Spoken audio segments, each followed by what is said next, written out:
Bloomberg Audio Studios. Podcasts, radio, news.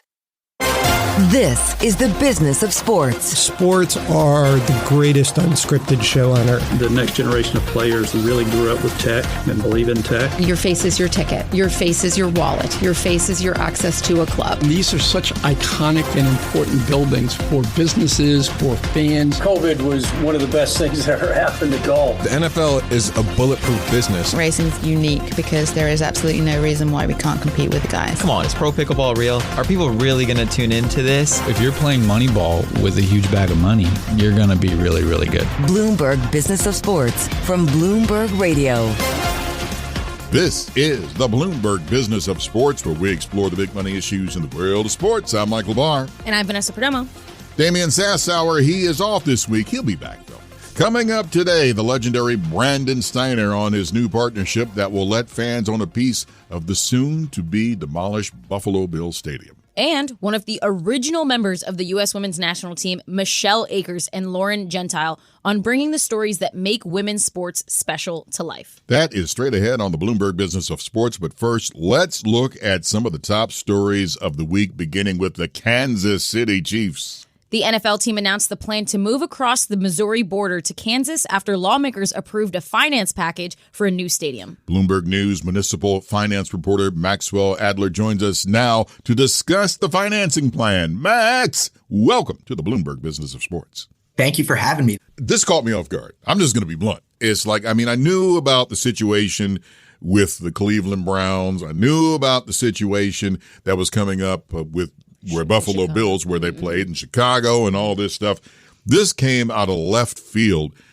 Take us more about why the Chiefs are now going to move to Kansas. Well, surely some of the non-football fans were also very surprised by this because they were confused that the Kansas City Chiefs didn't already play in Kansas. Geography, am I right? Yeah. But yeah, the Kansas City Chiefs are moving across state lines from Missouri to Kansas. This will be the second NFL team in the last decade or so to move out of the state of Missouri because the St. Louis Rams went back to their original home in Los Angeles. And now the Chiefs are going to Kansas because essentially Kansas gave them more public money than Missouri was willing to offer them. In Kansas City recently, they voted down a extension of the sales tax that would have funded a new stadium or a renovation of Arrowhead Stadium. And that ultimately led to the county executive being recalled there. So it was obviously a very politically fraught situation. Simultaneously, the voters in Missouri, in Kansas City, were saying, we don't want to be publicly funding all of these sports stadiums. But then that gave an opening to lawmakers in Kansas who came through with a huge public subsidy to fund a $3 billion stadium in the Kansas City, Kansas part of the city. It's really interesting, Max, that you said that, that Missouri voters, they didn't want to be publicly funding a stadium. But now that it's leaving and they're going to Kansas, how is the temperament there by residents? Are they actually regretting that decision, do you think? Like, how contentious was this fight between Missouri and Kansas also, I want to know? So there seems to be just spending fatigue when it comes down to publicly funded stadiums across the country. Voters in Tempe recently voted down a publicly funded stadium package. Voters aren't willing to be giving billionaires this much money. Simultaneously, there was a big backlash, especially from Chiefs fans. They've been playing in Arrowhead Stadium for nearly 50 years at this point. It's one of the historic stadiums in the NFL. They'll tell you that it's the loudest stadium in the entire league. So people are upset to leave that behind. There's a lot of history there, and there's a big attachment to the Chiefs in Missouri. Granted, they are only going to be moving a couple of miles across state lines. It's not like they're going to a new media market. It's not like fans are going to be having to travel significantly further distances to get to the new stadium. Still, there was a strong emotional attachment to the Chiefs, and people are mad that there's going to be change. The interesting thing about this, if this all goes through, which it looks like it will, as they're not, by the way, the Chiefs are not going to change the name. It will be the Kansas City Chiefs. They're just going to the Kansas City, Kansas area. Kansas part of it. But what's interesting about this is also in Kansas City, Kansas. There's a big NASCAR track. So all of a sudden, after several years, Kansas City, Kansas is like, heck yeah, we're in play. Talk more about that and what this means now for Kansas City, Kansas. Not only is the Kansas Motor Speedway right there, but also the hometown of Kansas City's MLS team is going to be right in the same vicinity of the new Chiefs Stadium. So that's going to be a little hotbed of sports over there. Additionally, the Chiefs are going to be moving their headquarters and their training facilities a little bit south of where the new stadium will be, in the city of Olathe. So there's a lot of interesting sports development happening on that side of the Kansas City border. One of the things that you just mentioned is obviously the training facility. And in your report, you mentioned that the Governor Kelly had said that there's going to be mixed used entertainment, districts around both the stadium and the training facility. And this is something we see with stadiums quite a lot. Obviously, they want to get the most out of before and after games, but not typically with training facilities. And typically teams want them to be on their own, so they're not really bothered on off days and, non-game days by fans and things like that. Why do you think that the Chiefs said yes to this? Was it a contingency on getting more public money, do you think? I don't know. I think it might be just another way to monetize a different aspect of their business. Like we see the Dallas Cowboys in Frisco, Texas, have a really thriving training facility. They have fans come down every training season, and it's a big part of that community down there. I think that they're hoping to monetize this. We also saw that David Tepper with the Carolina Panthers was trying to get a similar facility built in South Carolina. And he also thought that would be another strong revenue stream for the team. So it seems like a lot of owners are trying to develop around these training facilities and bring a lot of economic activity there. And in terms of just like around where the stadium will be, you guys know, like every single owner right now is trying to develop commercial entertainment districts around their stadiums. Robert Kraft of the New England Patriots was one of the first owners to really understand this, that a huge portion of the value of your team comes with the real estate that surrounds the stadium. And he developed in Foxborough a big retail and entertainment district surrounding their stadium there. And now just about every single new stadium development, whether it be a soccer stadium, baseball stadium, football stadium, they're all looking to monetize and own the land surrounding their stadiums. Like also in Chicago right now, Wrigleyville surrounding Wrigley Field is this thriving bar scene and entertainment district right now.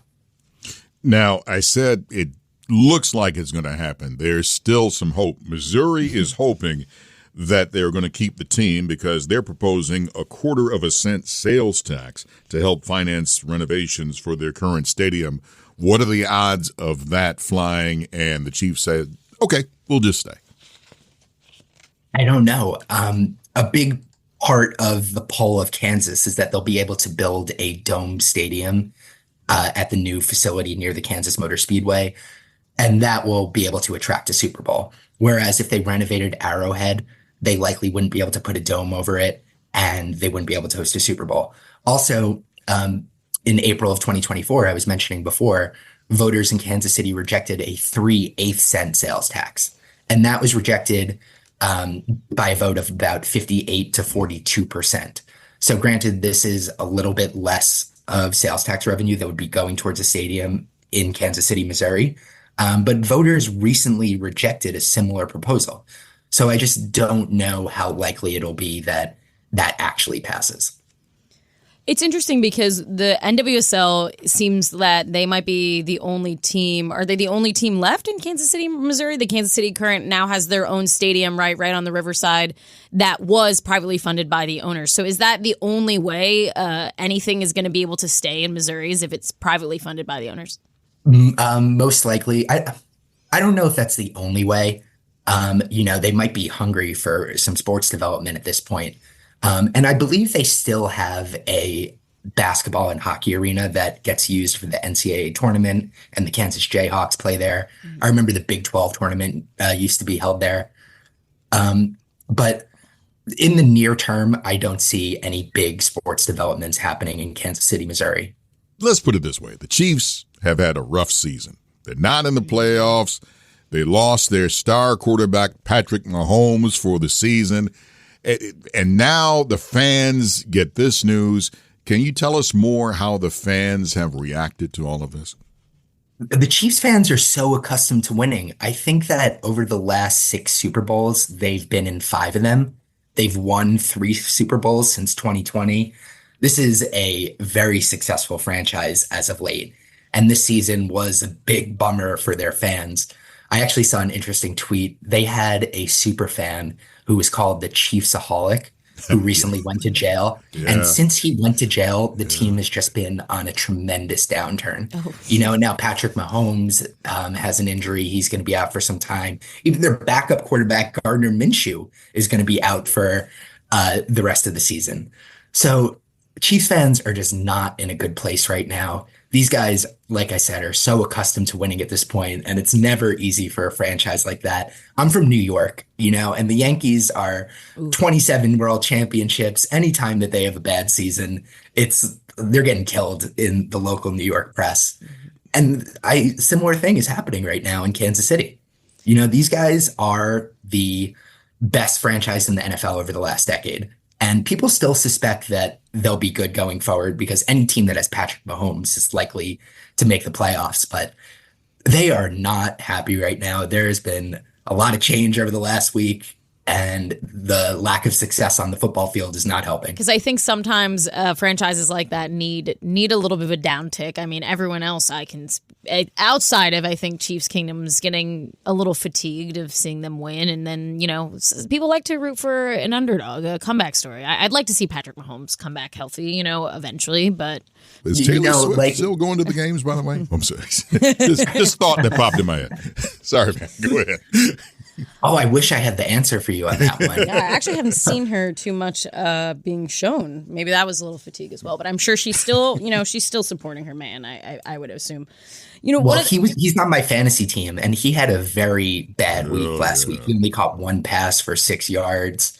Luckily, my team ended up making the fantasy football finals, so all is forgiven on Travis Kelce's part. But that might have been the reason if Taylor wasn't there. That might have been one of the reasons for his poor performance.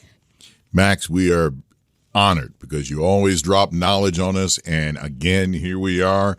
Read the articles, folks, because Max has great stuff in there.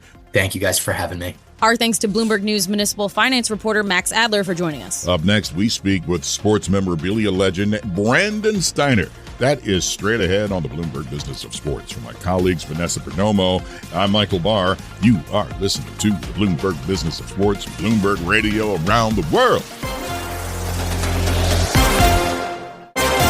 This is Bloomberg Business of Sports from Bloomberg Radio. This is the Bloomberg Business of Sports, where we explore big money issues in the world of sports. I'm Michael Barr. And I'm Vanessa Perdomo. Damian Sassower is off this week. The Buffalo Bills will have a new home soon, but diehard fans could literally take a piece of their current stadium home with them when it's demolished. Oh, shoot. It's a new initiative from sports memorabilia legend and collectible exchange founder Brandon Steiner. And Brandon joins us now to discuss it. Brandon, welcome to the Bloomberg Business of Sports. Well, thank you. It's great to be here. I love this building. It never gets old coming here. And the food's good, too. Oh. Yeah, you guys do a great job. This is, if you've never been up here, this is one of the cooler offices on the planet. And I get to many of them. It's very, we're real lucky. It's a good time. It's a good time. And especially if you forget lunch, and there's always food. There's food's big. Anyway, you have written a lot of books about the industry, the business playbook, living on purpose. Take us through your journey about the books that you have written and the insight that you have given, Brandon, to all of us there in the industry. And my 4th book, The Ride-Alongs. But, first I'm half illiterate. I think it's important. No, seriously, I really struggle with reading and writing, so I have a ghostwriter that helps me. These are my words. I usually will audio and then give it to my writer. In 2 of my books, it's my older brother, who's not a sports fan, so it really works out well. He's a lot smarter than me. And he's a great writer, has always been a great writer. So he's able to put it in perspective, so I don't overdo it. And if somebody who's not a big sports fan, they could read this book. But the books is not a sports book. They're really about business, entrepreneurship. I've been a serial entrepreneur since I'm 10. I was one of those kids who listened to his mother. I tell people, listen to your mom. Who else is looking out for you better than her? And she was really, really smart. I mean, she had a business savvy that was different for women in the 60s, which, we know women were not business women in the 60s, not many of them. And she didn't really give a hoot. She wanted no part of that. So we had a really good business relationship, my mom and I, particularly because I started working when I was 10. Because, my dad died when I was 12 and they were divorced when 4. So going out to work was, at 10, that was real, man. So I've learned a lot of stuff on the street.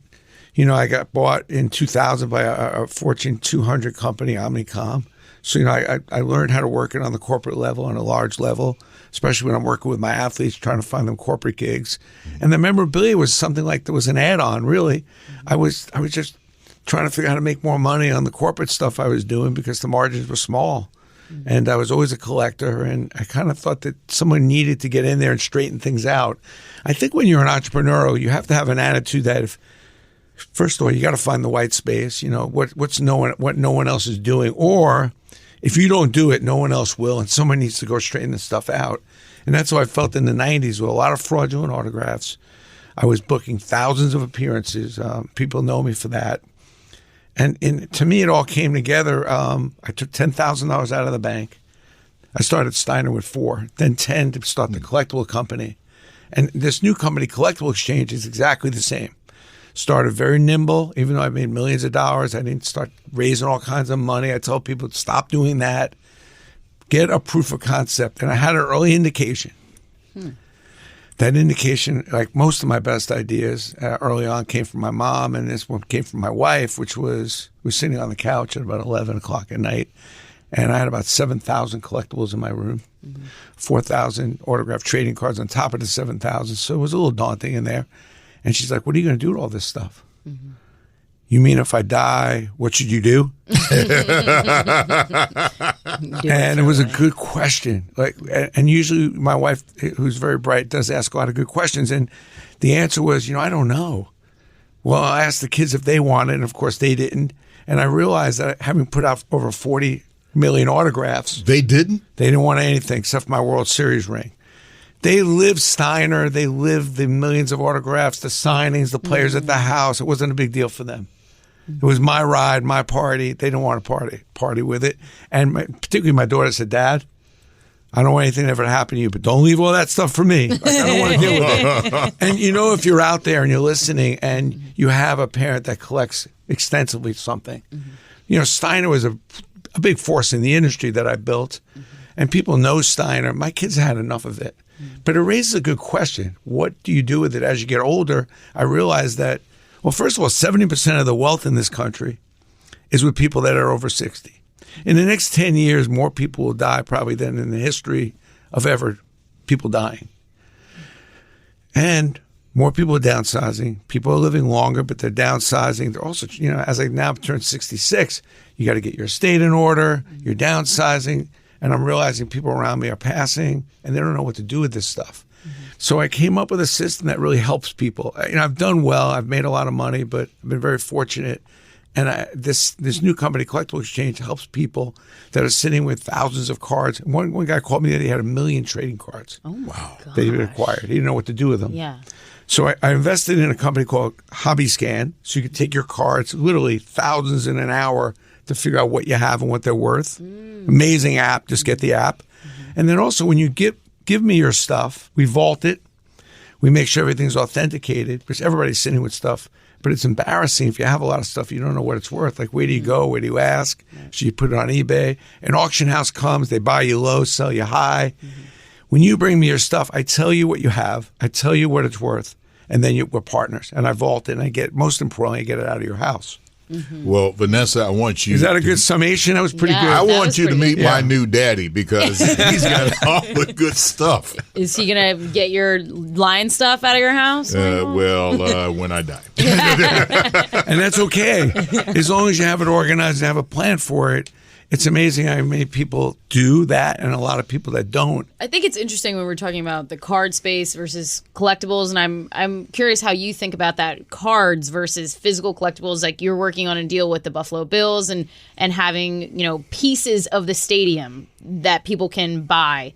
How are those different than, say, the card space? Well, let me just say, talking out of both sides of my mouth, clearly, like he's a man who sold over $50 million of dirt, and that dirt is selling for a premium on eBay. So clearly, there's something a little bit wrong with me, in my views sometimes. But and I admit it. But like when I break down the stadiums, it's really just it's a love I have because I know how important these stadiums are. They're like a second home for people. Mm-hmm. When I took down Yankee Stadium or Madison Square Garden or Giant Stadium, Texas Stadium, I've now developed a reputation for doing this in a really unique, special way. Mm-hmm. But I don't tell people that, buy a piece of this and one day it's going to go for a fortune. Mm-hmm. But on the other hand, like if you sat in this stupid seat and you sat there for 20 years in the freezing cold, like the Buffalo Bills. Super freezing cold in Buffalo. Bills Mafia, like, you got to have that seat in your living room or on your deck. But I'm not telling you to go buy that seat because one day it's going to be worth a fortune. Now, there are some assets in the stadium that will auction off or sell that will be worth a lot. Like somebody's going to buy one of the goalposts. That'll be epic. My gosh. Like somebody's going to buy the Bills logo in the middle of the field. Mm-hmm. That's going to be epic to put in your backyard. The scoreboard and all the other stuff. Oh, I'm taking it all. And, lockers, the grass, well, in this case, the turf. But, I've sold millions of dollars of grass. Because it's nice. I mean, that's the field that the great ones have walked on, whether it's, Mickey Mantle, Derek Jeter, Mariano, and I have a piece of that. You kind of feel, I always felt like that would be really cool to have, and that's why I did it. And in this case, I'm selling the Ohio State turf. Mm-hmm. I'm selling the Michigan turf. And he said, well, but think about the runs at those and the players that have played on that field. Like Michigan had the perfect season, national championship. I'm excited about selling that turf in the spring. So it's crazy the amount of projects that come to me, but I don't get on a soapbox telling you that if you buy a lot of this, one day you're going to be rich. I tell you that you're going to have a lot of joy remembering all the moments you had in that stadium. And you should have a piece of the goalpost or whatever it is to remember it. But I'm not big, and I've never been big on buy this and you're going to make a fortune. Mm-hmm. I'm sitting with 4 million trading cards in my office. Mm-hmm. Some of them are incredible, $20,000, $30,000, $50,000, $100,000 cards, which is mind-boggling to me that I actually could say it and it's true. Mm-hmm. But they're rare cards. They're cards that are almost 100 years old. Mm-hmm. They're cards that are 75 years old. The first Hop set from 1948 I've never even seen. Wow. Like, that's cool. Like, when I make an investment in that, like, I'm kind of, if I was allowed to bring it home, I probably would buy that set. But my wife has got me on a hold. It's unbelievable. You know why I mistakenly called you Rich? I know your name is Brandon, but why I called you Rich at first? Because in 1973, that's when Rich Stadium was set up for the Bills, which I remember as a kid. And here's Kurt Gowdy, because NBC had all the AFC games back then. Love Kurt Gowdy. Oh, man. Kurt Gowdy. Well, those AFC games. Oh, man. Vanessa's like, here comes the geezers, man. But what's crazy is, as we sit here with Vanessa, like, it would be a rarity to find some women or some girls to watch the game with you. That would be like no way. And now you go to games, first of all, it's almost a 50-50 proposition. And the women ain't there for the guys. They know more than the guys. I'm sitting next to women at games that are schooling me on what's going on. They're extremely knowledgeable. They're fanatical as anyone. They come to my office to buy collectibles. They ain't buying it for their husband. They're not buying it for their dad. So even in the collectible space, is it 50-50 or are you still seeing more male collectibles? It's not 50-50 because the men have had a tremendous head start, but you're seeing a lot more women collectors. They're knowledgeable about it, and they love sports the way it used to be just a man's thing, and now it's definitely a split deal. Like usually when guys come up, I can't believe how many women and men come up, and they're both deciding. It's completely changed. It's one of the better things that's happened in the business because women do have a strong voice in what gets bought for the home. My wife, if she had her druthers, we'd have nothing, no collectibles in the house. But you allow your husband to have a small little room. In my case, the room got a little big, but now it's a lot more there's a lot more participation, and I like that. It's a family sport. I love that I could take my kids, buy a card for $10, sell it for $20. And he's 12 years old. We show him the value of $1. So there's some really good things about collecting that. But when I see things, the bubble, I get a little nervous because I know how this works. So I wish that people would actually respect how wide and big this business has gotten and let the customers win. Our thanks to Brandon Steiner for joining us. He's founder of Collectible Exchange and founder and president of the Steiner Agency. Up next, we turn to the world of women's sports and two stars building a platform that brings the stories that make women's sports special to life. For Vanessa Perdomo and for our vacationing Damian Sassower, I'm Michael Barr. You are listening to the Bloomberg Business of Sports from Bloomberg Radio around the world.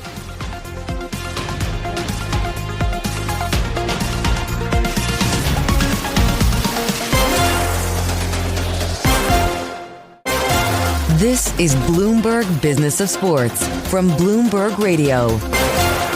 Thank you for joining us on the Bloomberg Business of Sports, where we explore the big money issues in the world of sports. I'm Michael Barr. And I'm Vanessa Perdomo. We're joined now by one of the greatest women's soccer players of all time. Michelle Akers is one of the original members of the U.S. women's national team known as the 85ers. And now she's launching a new venture along with Laura Gentile. Laura is founder of ESPNW and former chief marketing officer at ESPN, who now runs Storied Sports.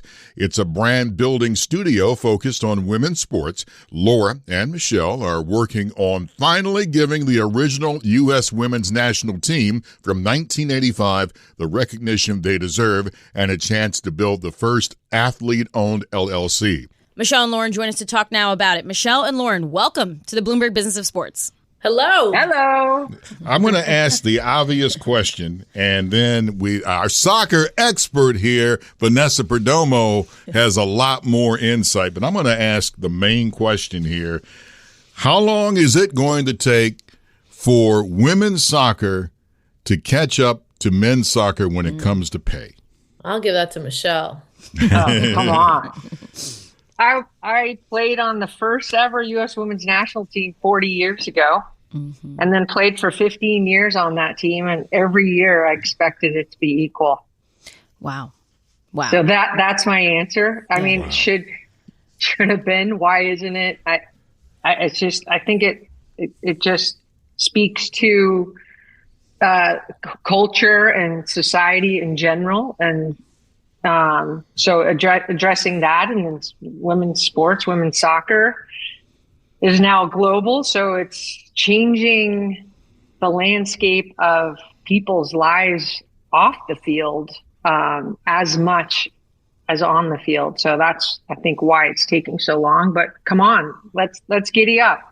It's interesting you say that, though, Michelle, because obviously, so, we're here talking about, you mentioned the 85ers, the first U.S. women's national team ever. And, have a podcast and an LLC that you created to really monetize and tell your story for the first time, really ever, it feels like, in the last few years. But it almost feels like in that moment, years ago, you guys weren't really getting paid. There wasn't really anything there for you guys. So was there even an inkling that was a question for you? Like, that's surprising to hear you say that you felt like it should be equal every year, when I feel like at the time it was really just, well, be lucky to be playing on a team, right? That's what they would say. That certainly was the message from the suits and across the board. Smile and just, you should be happy to be here. But I was like, I am happy to be here, and pay me for being here. So we're building this incredible women's sport that impacts women off the field, but also builds stadiums. And speaking to that, like, I just had it in my head as a kid that I'm equal. It should be equal. And my dad was the one who kind of broke that bubble and said, Michelle, soccer's not going to love you back. There's no future in it. Think about something different. And I was like adamant. No, you're wrong. And I'm going back to UCF, University of Central Florida, to play and train. And this is my dream. So I was right in some ways, and my dad was right in some ways. So it's a journey. I'm going to ask. I think the thing that's interesting too, hey, Michael, when you asked that original question and you were pausing after when will women's soccer be equal? Yeah. I was about to say women's soccer is better. It is. It already is equal and better on the pitch, on the field, in terms of World Cups, in terms of competitiveness. So yes, the pay needs to catch up to that for sure. Since the suits can't get it together, why don't the women just simply say all of it, do everything, and we're going to get paid. And if you can't do it, suits, we will make sure it's done. We're doing that along the way too. It's let's just put it this way. If we were on your show more often, we'd get it done quicker. Come back tomorrow. Yeah, right. Exactly. Okay. Yeah. I'm in. But yeah, I think in part it's having this conversation, and then and for a lot of people, it's sort of understanding that, hey, it is not equal. And it takes all of us collectively to change it. And that takes courage and vision and resources to do all that. And right now is like the perfect time for people to invest in women's sports, but also for women to invest and own their sport, own their story, own their careers. And that's kind of what I'm so excited about. The 85ers story and the LLC and everything that we are putting together for that team, which will impact others and kind of trailblaze this new owning your own legacy into the future. Yeah, I love that. And I love what you had said about if you were on the show more often, then you would, get that faster, because Laura, you were you founded ESPNW. Right. So you saw early on, or decades ago, really, how the impact of media can affect storytelling, can affect the popularity of sports. Can you talk a little bit more about that, and then your journey to storied sports and telling the 85er story? Yeah, 100%. I mean, we started ESPNW back in 2010. It now seems like a long time ago. It feels like longer ago than that. Wow. That was not that long ago. And so I don't know, 15 years seems like a long time. Yeah. For us in that. It's everything we're talking about. Like, it's pretty obvious that, women's sports was ascendant. It's pretty obvious that women can be and should be and are decision makers more and more in the sports space. It's pretty obvious that women control a lot of the disposable income in this country. And now, especially women in leadership positions with a real voice and a real empowerment to make those decisions. And then the fact that female athletes have stories to tell that are untold. I mean, 100%, like the 85ers, like Michelle Akers, who is the player of the century in the world. Everyone needs to know that she's in the pantheon. It's Michelle and it's Pele, period. So back in 2010, I mean, we were seeing all that opportunity, especially at ESPN, when you look at opportunity to grow, sort of maxed out when it comes to football, I would say. And so women's sports has that opportunity to attract new audiences, to attract new sponsors, to attract new business opportunity. And we put the materials in place to build a business that focused on women and female athletes. So it's been an awesome journey. I mean, in doing that, we also started building more of a community, because that's a part of it too. Women athletes leaning on each other, learning from each other, building out our own network of advisors and decision makers. And I think you're really starting to see that now, obviously in 2025, women investing in sports themselves, women owning teams, women as commissioners and driving growth. And that's so super important that we have folks to lean on, to learn from, and to support each other as we continue to move this forward. We're talking with two-time World Cup winner and National Soccer Hall of Famer Michelle Akers, along with Laura Gentile. She's founder of ESPNW and former chief marketing officer of ESPN. Laura, you have a platform called Storied Sports. Can you tell us more about it? So Storied Sports is that latest entrant, if you will, into the women's sports space to sort of create platforms and marketplaces and opportunities for women athletes, and not always in comparison to the guys, just creating a brand new space for women athletes and sports to flourish. I think that's so important, like you mentioned. It's not in comparison to men's sports, right? It's its own thing. They're their own stories to tell. And, you know, Michelle, your story is so unique and really interesting in itself. I mean, other than what you said, you know, being and what we've said about you being the player, the FIFA player of the century, to, you know, World Cups, an Olympic gold medal, all of that, but also a trailblazer on being the first ever U.S. women's national team, and then also being a part of the most iconic women's national team, right? Ever, the 1999 Women's World Cup winners that really changed everything for women's sports, it felt like. Tell me about that, being a part of both those teams and really seeing everything just from 85 to 99 to now how it's gone, to now how it is for women's sports.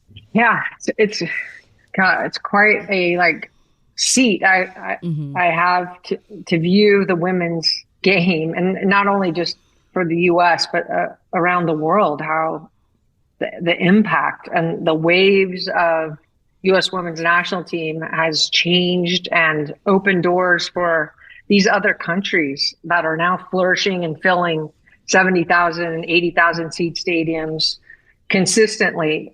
So that first team, 1985, August 18th, I think, that first game, literally we got on a plane and made a team in 3 days and then started competing against the rest of the world. And, I honestly always thought that we would be the best in the world. And, along the way, like, people fill in that vision, but the DNA and mentality of that U.S. team was there from the very beginning, and that's what hasn't changed over the years.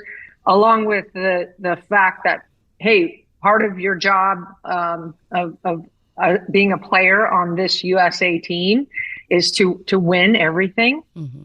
You have to win, and then in order to build the sport and create more opportunity, that's your second job while you're winning.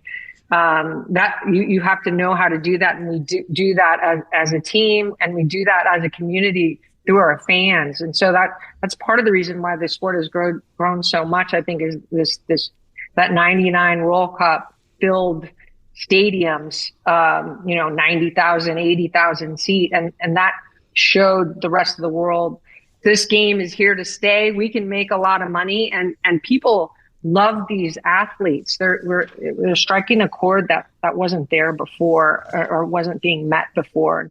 Our thanks to ESPNW founder Laura Gentile and National Soccer Hall of Famer Michelle Akers for joining us.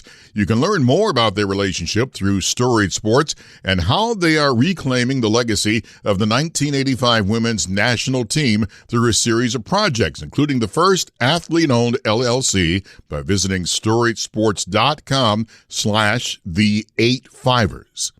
And that does it for this edition of the Bloomberg Business of Sports. Tune in again next week for the latest on the stories moving big money in the world of sports. And don't forget to subscribe to our podcast. It's available on Apple, Spotify, and all your favorite podcast platforms. And I'm talking big money, not that little money I got in my wallet. You're listening to the Bloomberg Business of Sports from Bloomberg Radio around the world.